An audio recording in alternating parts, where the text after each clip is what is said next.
Film ini diawali dengan diperlihatkannya planet bumi miliaran tahun lalu. Diceritakan di sini, planet bumi masih belum mempunyai kehidupan satupun. Terlihat air dan pegunungan yang begitu jernih dan indah, belum terjamah sedikit pun. Lalu muncullah pesawat luar angkasa yang begitu besar dan sepertinya meninggalkan satu anggotanya untuk tinggal di planet bumi. Ia berdiri di pinggir air terjun dan terlihat meminum cairan aneh berwarna hitam. Lalu yang terjadi adalah seluruh sel-sel tubuhnya hancur dan memecah belah. Lalu ia mati dan terjun ke dalam air dan hancur berkeping-keping.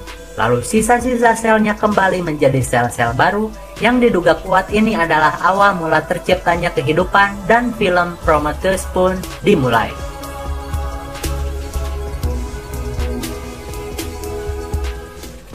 Kemudian cerita beralih ke beberapa miliar tahun kemudian, tepatnya di tahun 2091, di mana terlihat para ilmuwan dan arkeolog tengah mencari artefak-artefak kuno dan Elizabeth Shaw menemukan sebuah gambar-gambar di dinding. Ia bersama kekasihnya yang bernama Charlie pun terlihat begitu takjub dengan penemuan mereka.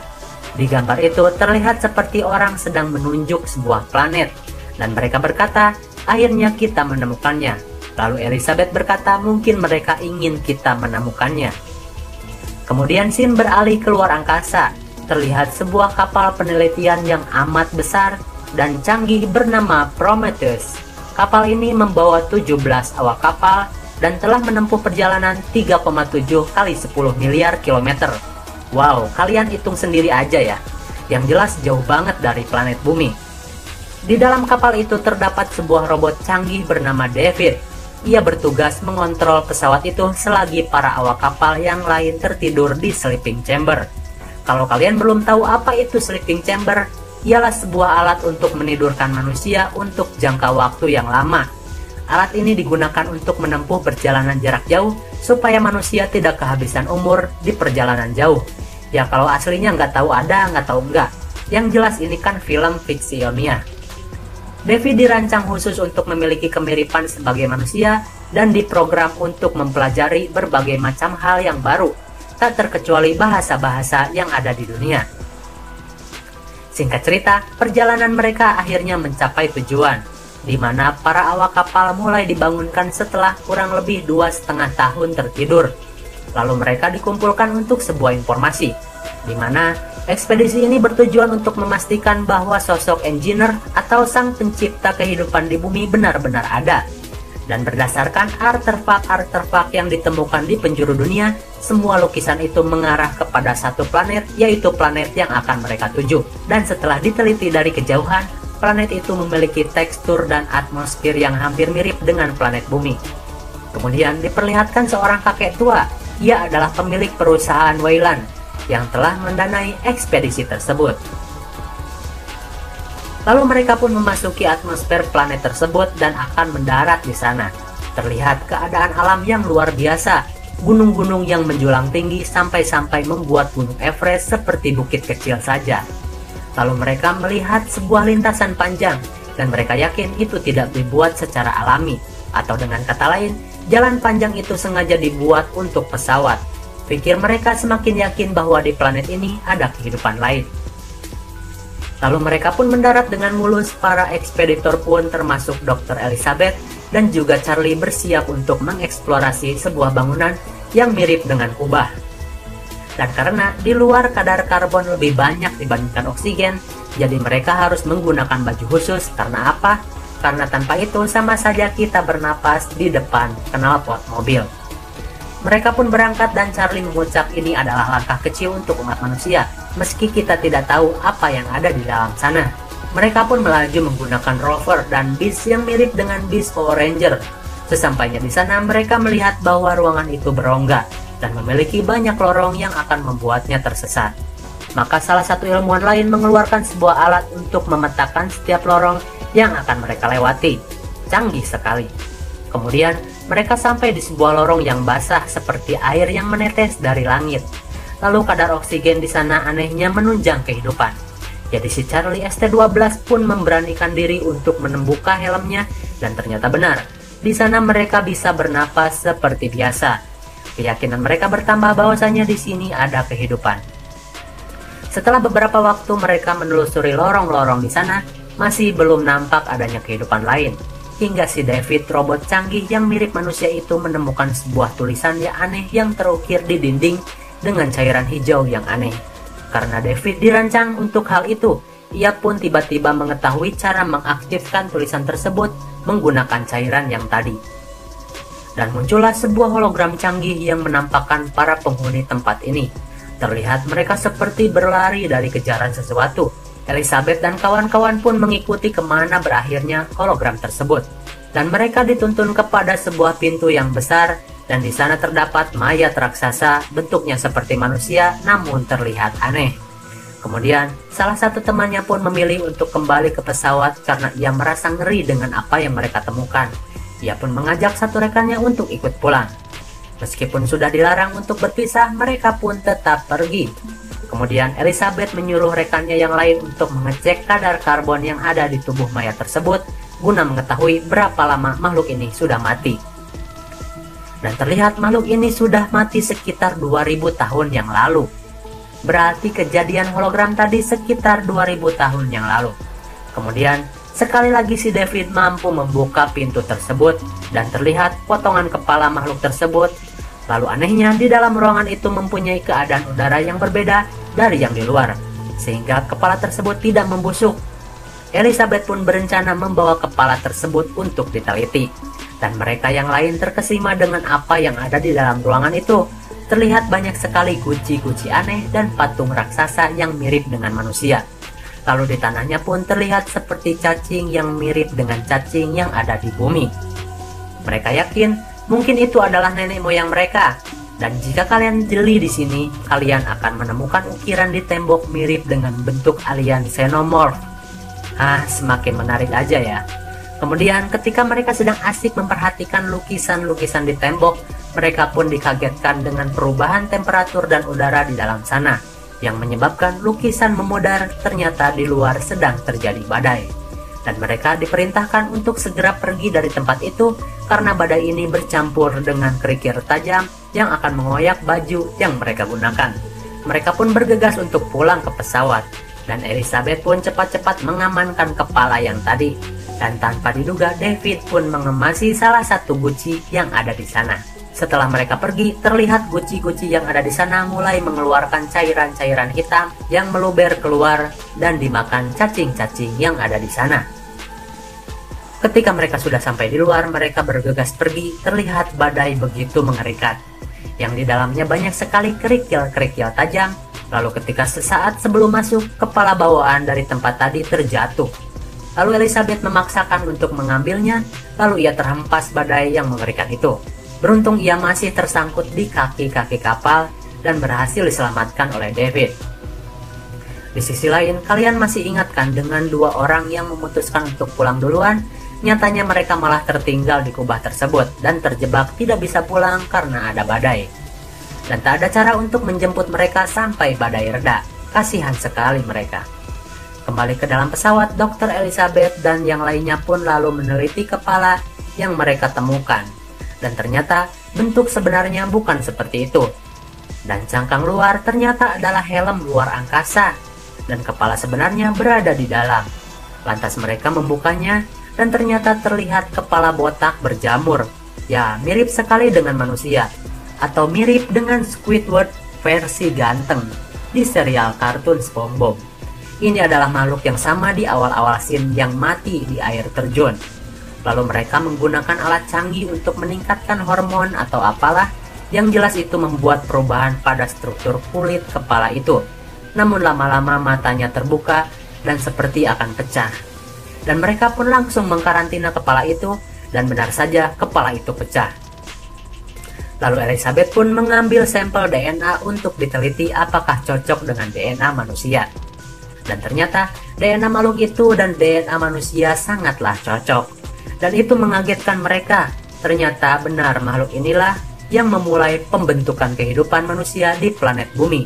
Versi science fiction, jangan baper oke? Cuman film.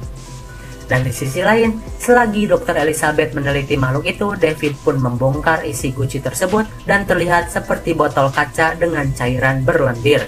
Di dalam botol itu terdapat cairan hitam yang terdapat banyak sekali mikroorganisme. Lalu David berkata, hal besar selalu berawal dari hal yang kecil. Dan ini pelajaran buat kalian, jangan buang-buang sesuatu ke kloset. Kali aja itu cairan cikal bakal presiden atau orang penting lainnya.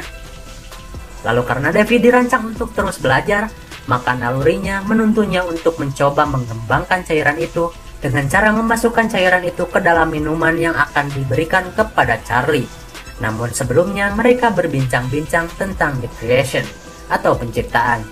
Kenapa Tuhan menciptakan manusia dan kenapa manusia menciptakan robot? Lalu Charlie menjawab karena sambil mabuk, ya mungkin karena mereka bisa menciptakan. Itu jawab Charlie. Lalu setetes cairan yang sudah dicampur minuman pun diminum oleh Charlie. Singkat cerita, mereka pun beristirahat. Charlie yang lagi esang pun menghampiri Elizabeth dan sedikit berbincang-bincang. Ellie menceritakan bahwasannya makhluk itu mempunyai DNA yang sama persis dengan manusia. Lalu mereka terbawa suasana. Oh ya, di sini kita tahu bahwasannya Ellie tidak bisa mempunyai anak. Ya istilahnya mandul gitulah. Dan untuk menghapus kesedihan Ellie, Charlie pun mantap-mantapan dengan Elizabeth. Kembali kepada dua orang yang masih tertinggal di kubah, mereka berdua kalang kabut dan berusaha untuk tenang menunggu badai reda. Lantas mereka kembali kepada ruangan Gucci yang tadi. Mereka pun berdiam di sana, namun terlihat dari dalam cairan hitam terlihat ada yang bergerak. Dan itu seperti ular. Dan setelah gua telaah di sini itu bukan ular, melainkan cacing yang tadi meminum cairan hitam dan bermutasi menjadi seperti itu. Dan bodohnya, salah satu dari mereka malah bermain-main dengan makhluk tersebut, dan itu menjadi malapetaka bagi mereka. Makhluk itu melilit tangan temannya sampai patah, dan ketika temannya memotong tubuh makhluk itu mengeluarkan cairan asam yang melelehkan helmnya. Di pagi hari, ketika Charlie bangun dari bobo enak, ia pun melihat ada sesuatu yang aneh di matanya. Terlihat itu seperti cacing yang berada di matanya. Wow, mengerikan sekali. Singkat cerita, ekspedisi pun kembali dilakukan, dan terlihat Charlie seperti tidak sehat, namun ia memaksakannya. Lalu sesampainya di sana mereka melihat mayat teman-temannya meninggal dengan mengenaskan. Ular cacing pun keluar dari mulutnya. Dan Charlie pun semakin parah. Ia lantas dilarikan ke pesawat, namun Victor, selaku anak perusahaan Weyland pun tidak membolehkan Charlie masuk karena sudah dianggap terinfeksi dan dikhawatirkan akan menginfeksi seluruh awak kapal. Dan dengan kondisi yang semakin parah, Charlie pun pasrah dan mengucapkan kata terakhir kepada Ellie. Dan ia pun dibakar hidup-hidup. Elizabeth yang shock pun kemudian pingsan. David membangunkan Elizabeth dan bertanya kepada Ellie, apakah akhir-akhir ini kau pernah berhubungan intim dengan Charlie? Lalu Ellie mengiyakannya. Dan ternyata David berkata, kau telah hamil. Elizabeth kaget karena dia sendiri mandul, mana mungkin bisa hamil. Lalu David berkata, umur kandungannya sudah berusia 3 bulan. Ia semakin heran karena ia mantap-mantapan baru tadi malam saja. Ellie pun panik dan meminta David untuk mengeluarkan benda itu dari tubuhnya, namun David menolak. Entah apa tujuannya. Yang jelas David sepertinya ingin mengetahui makhluk apa yang keluar nanti dari tubuh Elizabeth. Beberapa waktu kemudian Ellie pun berontak dan lari dari laboratorium itu. Ia pun berlari menuju medical chamber, di mana alat itu mampu memberikan tindakan medis secara instan. Ia pun masuk ke dalam chamber itu dan melakukan pembedahan.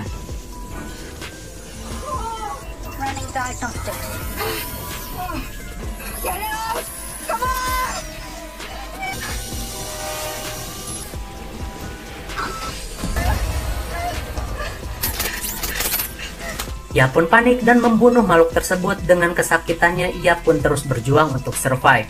Sialan si David, manusia dibikin alat percobaan coba. Singkat cerita, Ellie pun menemukan kenyataan lainnya. Kalian masih ingat kan si kakek yang berada di hologram dulu, yang dikabarkan telah mati? Ternyata ia masih hidup. Dan ternyata maksud dan tujuan ekspedisi ini adalah untuk menemukan The Engineer, yang masih hidup dan berkomunikasi dengannya. Dan meminta untuk dirinya kembali dimudahkan kembali, karena si kakek Weyland hanya mempunyai waktu beberapa hari saja sebelum ia mati. Ya istilahnya si kakek gak mau mati dan pengen si engineer membuatnya panjang umur. Ellie yang mengetahui keadaan itu semakin tidak percaya dengan tujuan sebenarnya. Ia pun menyarankan untuk kita semua pulang karena di sini hanya ada mara bahaya. Namun saran itu ditolak mentah-mentah. Lalu para peneliti bersama si kakek Weyland pun pergi ke kubah itu lagi. Di sana mereka menemukan kembali guci-guci aneh yang tadi, namun dengan jumlah yang begitu banyak. Dan nyatanya, ternyata kubah itu adalah pesawat, bukanlah sebuah tempat tinggal.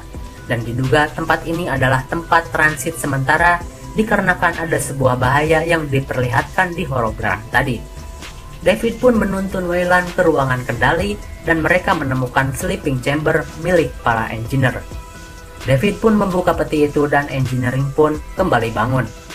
David berusaha berkomunikasi dengan makhluk itu dan yang terjadi adalah kepala David malah dicopot dan dipukulkan ke arah Weyland. Weyland pun yang ingin hidup abadi pun mati di tempat itu. Dan seluruh kru dibantai makhluk tersebut.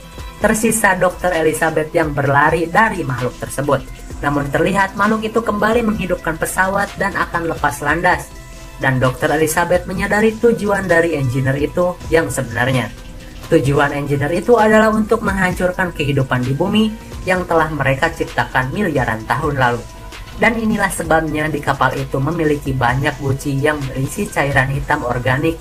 Dan jika cairan itu sampai ditebar di bumi, seluruh kehidupan manusia akan musnah dan bermutasi menjadi monster-monster yang mengerikan.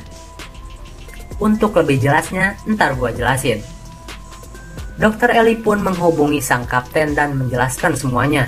Kemudian dengan pertaruhan nyawa yang dipimpin oleh sang kapten, ia pun mengerahkan seluruh bahan bakar untuk menabrakkan pesawat itu ke pesawat alien. Dan untung saja berhasil sesaat sebelum pesawat alien itu lepas landas. Sungguh pengorbanan yang tinggi. Tersisa Fix yang kabur menggunakan kapsul penyelamat bersama Elizabeth. Namun hidup Fix tidak lama, ia mati tertimpa pesawat alien yang segede gaban dan mati. Tersisa Elizabeth seorang diri. Ia pun masuk ke pesawat penyelamat dan memulihkan oksigennya. Namun terdengar suara gaduh dari dalam medical chamber. Ternyata si gurita, anak dari Elizabeth pun masih hidup, malahan tumbuh menjadi besar dan mengerikan. Kemudian terdengar pintu didobrak. Ternyata si engineer mengincar Elizabeth. Ellie yang dicekik dan akan dibunuh pun kemudian membuka pintu medical chamber. Dan di engineering pun mati oleh gurita itu. Ellie yang sudah pasrah pun menangis di luar, lalu terdengar sebuah suara. Itu adalah David yang masih hidup dan meminta tolong. Ellie pun bilang, kenapa aku harus menolongmu? Itu karena David bisa mengoperasikan pesawat alien dan bisa pergi dari tempat ini.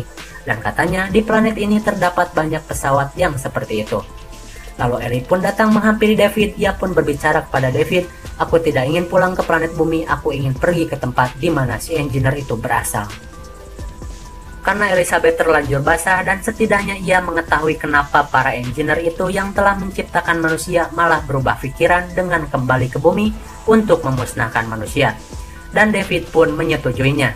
Mereka berdua, David bersama Dr. Ellie pun pergi ke tempat di mana semuanya berawal dan mengirimkan transmisi di mana tidak ada yang boleh mendarat di planet ini karena di sini hanya akan ada kematian. Dr. Elizabeth Shaw melaporkan dan satu-satunya yang selamat dari pesawat Prometheus dan aku masih mencari. Lalu film pun berakhir.